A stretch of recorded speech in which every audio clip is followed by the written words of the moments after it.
My name is Teresa Stevens, and some call me the Boss Lady.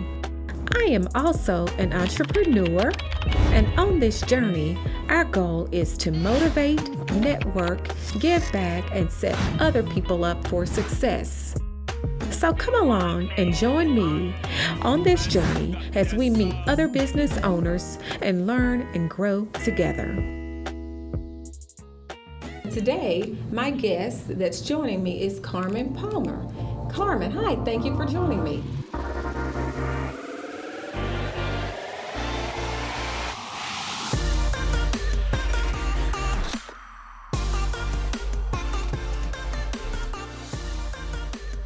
Thank you so much for being here today. Thank you for having me.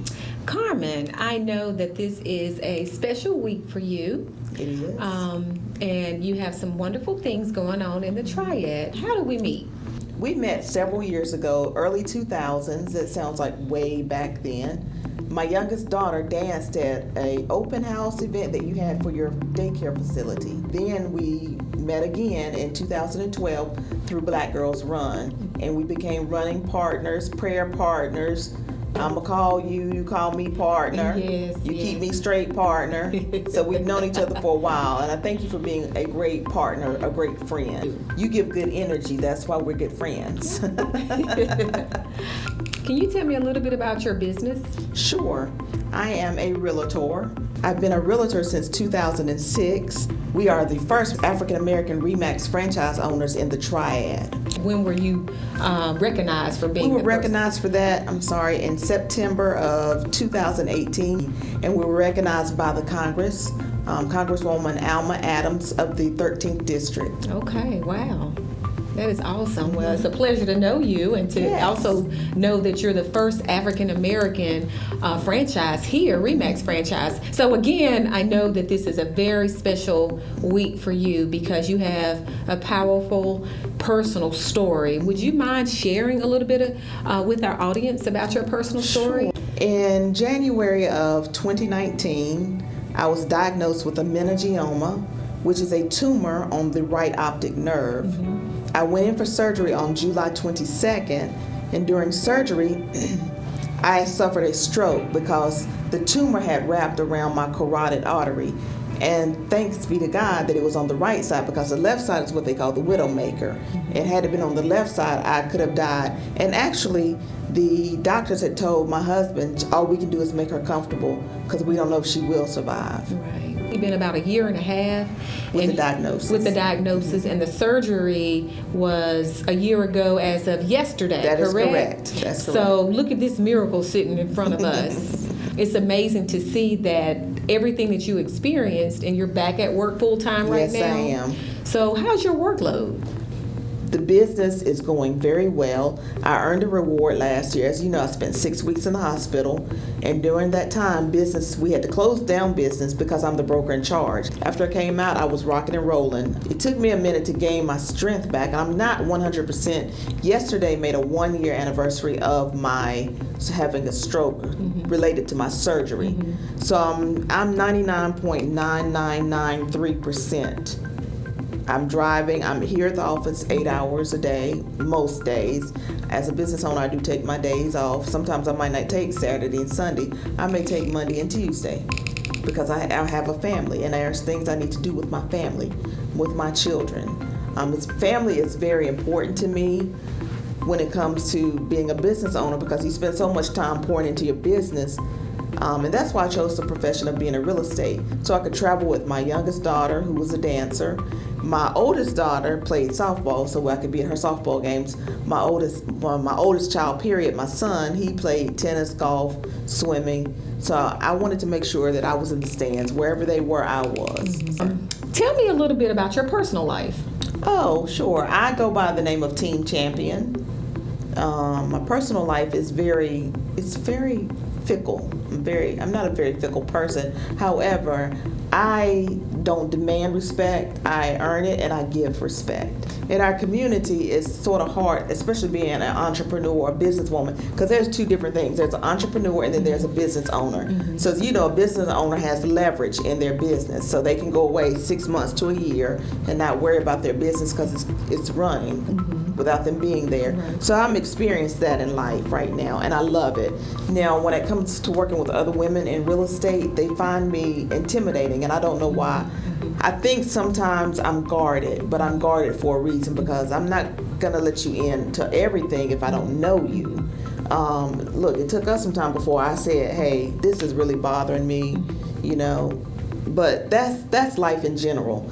Something you said stood out. I know we met through, we had already met each other through other activities, but one of the activities that we were both involved in was Black Girls Run. Yes. And so to me, that was the first time that I felt like I could actually be in an organization with women that looked like me, and there was not a negative motive. Right. We were all out there to improve our health, to exercise, and that was our focus. So growing up, and I don't know if you can relate to this, but growing up as women, there were not always positive relationships with people of color. And you mentioned that, you may have gotten the looks or things like that, being from one real estate agent to another real estate agent.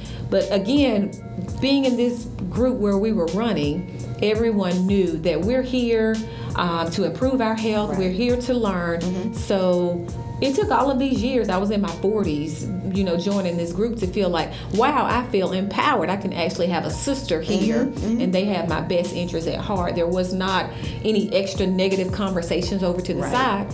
I mean, I'm sure it was, but I wasn't a part of those. And so with your business and real estate agents, what do you think we need to do to get the support from one business to another business? Because sometimes I feel guarded as well, and you have to really get to know them.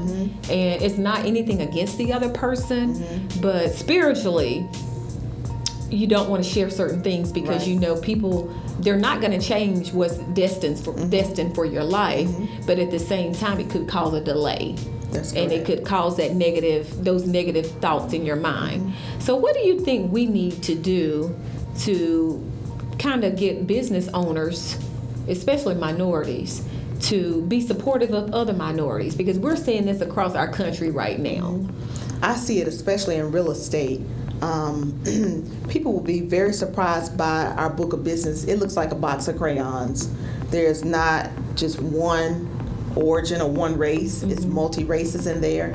And one thing, as being a Christian, we have to check our spirits, and we have to check other people's spirits. That spirit of discernment, we have to know when to use it. And so as a business owner, I asked a lady back in 2006 on how to do a particular thing in real estate, which was listing foreclosures. And it was an African-American woman that I went to who was well known for listing foreclosures. She said, oh, you don't want to do that. Instead of saying, oh, I'll show you. Oh, no, you don't want to do that. Well, how do you know I don't want to do that? It's not that I'm just a new agent, but I've learned also in this business too, if there's something that I can share with other agents, I'm sharing it. I have an agent that I was trying to recruit who was with another company, but I had to purchase some books for her because I wanted her to see what I'm teaching my agents and pouring in to those agents. Straight across the board, if I'm reading something that's going to be to do business growth or business development, then I want to share it. And so I do. I order books on Amazon, send them to other agents. Hey, read this. We're reading that. Let me know your thoughts. And one of the things in the book, it talked about the principles, how this one young man, he was the caregiver of his boss, and his boss told him to get rid of all my possessions. And he was like, but you have all this wealth. And he said, it's not going to do me any good once I die. And so as the African-American woman, it's not going to do me anything to take anything to the grave. Right. I should be emptied out. I should be pouring things out into other agents, to my company, to my children, so they know how to. One great thing about my illness last year is my children and husband understood the value of mom and of wife. They saw what I was doing, and so they stepped in and helped out where they could, because they're not licensed as agents, but they could do other things. They could look at our financials and, pay the bills and whatnot. So we have to, as in our culture, we have to learn to share and not feel that they're going to use what you taught them against you. And it's a bad feeling being in the business. I have sat at tables with millionaires, and they have shook my hand, they have hugged me, and they are non-people of color, and they prayed for me. I even had the vice president of the hospital come down to pray for me while I was in his hospital. Well, not his hospital, but in the hospital. Right. But it's because of relationships that I build with other cultures. If we would learn to do that within our culture, you could see us, hey, let's open up a salon together, or hey, let's open up this business together. There's other business ventures that I want to do that are not related to real estate. But I need to find like-minded people and people that know that business, so I can say, you know what, I'm going to invest in that if you can run it. So with that in mind, there are so many levels of people. There are so many levels of income, and coming from a family where we had working parents, but we had to work hard to get where we are now because we didn't have an inheritance. Right.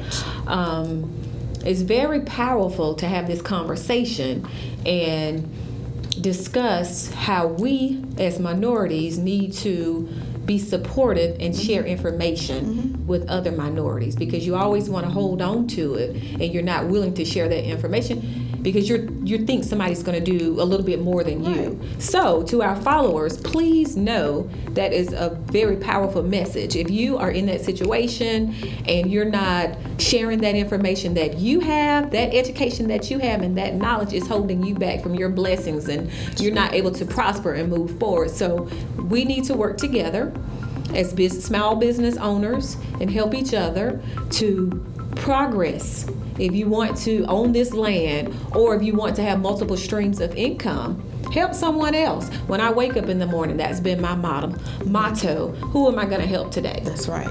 Because I feel empowered when I see someone else doing better, improving. And it took a while for me to get to this point because of the struggles that we have as business owners, because you're always hustling. Being a single mother at the age of 20, and I just got to keep pushing. I have a child. I have to take responsibility of my child, going to college full time, working. Right. I was determined. And so a lot of people that we may come in contact with, I'm not saying everyone, they have the mindset of someone owes me something, or I can't find a job. Right. But they don't want to take those entry-level positions. And we both have worked at an entry-level position, and look where we are now. So, and my husband, he actually had to get me to the point where he said, Teresa, no one owes you anything. Right. Because if you can't change your mindset to move forward and stop living in the past, and he actually helped me with that. He said, no one owes you anything. And so once I could free that in my mind, that helped me to move forward. Right. And it's the same thing when I looked at, my upbringing with my father passing when I was 13. My mother raised 2 girls, so I cut the grass, weed eat, whatever, Now I don't cut it because my husband is very meticulous about our yard, so he cuts the yard. He also pumps my gas, So it's a level of expectation. If we learn how, I watched my husband teach our son, who was 26. You always open the door for your mom or your girlfriend, whatever, So he passed down information to our children, and my daughters can outcook me. I hope they don't see this part, but they can. They can outcook me. They know how to cook, they know how to clean, they know how to take care. And I don't want them just to be somebody's maid, but I wanted them to have the principles and that they know their worth. When you get married, they see their parents married and they see their parents working together. The greatest thing that we started doing later on in life, because to be honest, we couldn't afford it, is traveling. We take multiple trips a year, but why? Because we learned how to save and put up so that we could travel. Right. And I think you were at my home a couple of years ago and we talked about going to Dubai. I don't know how you missed that trip. Yes. But that was a great trip. It was such a great trip to go with 8 different women. 3 of them I didn't know at all, but it was great to go on the trip because it taught me, you know what, you can go out of the country, you can have fun, and your business is still running because I had leverage. without leverage, I couldn't have done it. Right. Being a business owner for over 20 years, having that leverage, it took me a while to get to that point, because when you work so hard, like being a single mother, and when you work so hard and you invest and put so much into your company, you feel like you have to control everything. Ooh, that's a good one. And so when you finally can get free and let God control everything, I remember hearing my pastor, which is your former pastor, say, "Get out of God's chair," and that was probably about 3 years ago when he said that The message. sermon on the chair, Get out of God's chair, and I was like, wow, he's speaking to me. So it let me, it just, I self-reflected and I said, get out of God's chair, just move out of the way, let it go. Right. And so once I started to let things go and be free, I was able to travel and not call back and check on the business and things of that nature, because I started thinking, I need to take care of my health and not have stress of being in control of everything. And so when you invest in your staff, you want to invest in them and give them as much wisdom as and knowledge that I know, and even more, because then they're going to do even better. That's right. And it also shows that you trust them and they can trust you. The first time when we started traveling, we went on a cruise. It was our 14th wedding anniversary. Well, that wasn't really the first time, but I ended up being on the phone the entire time because I was checking on clients instead of letting my admin do it or letting someone else do it. Now I'm training an agent we co-list things. And so with him, I'm training him that if I'm away, and then within 2 years, you can have your broker in charge license. And with that license, you can open up your own company. And that's what I told him and his parents. Hey, you can open up your own company in 2 years and do your own thing. You know, I want you to stay here, but at the same time, I wanted you to be able to go out and have your own. If my mentor in real estate wouldn't have told me that, I would have been sitting at the same company right now. Wow. So Carmen Palmer, thank you so much for being my guest today. I really appreciate it. Thank you for being transparent, sharing information about your real estate your real estate company, and also your personal story. So Carmen, how can our followers get in contact with you? What is your website? What's your social media information? Can you share that with us? I sure can. Okay, on my social media platforms, I'm on Instagram and Twitter at Carmen D. Palmer. That's D as in David, Palmer. You can find me on Instagram and Twitter with that handle. On Facebook is Carmen Palmer.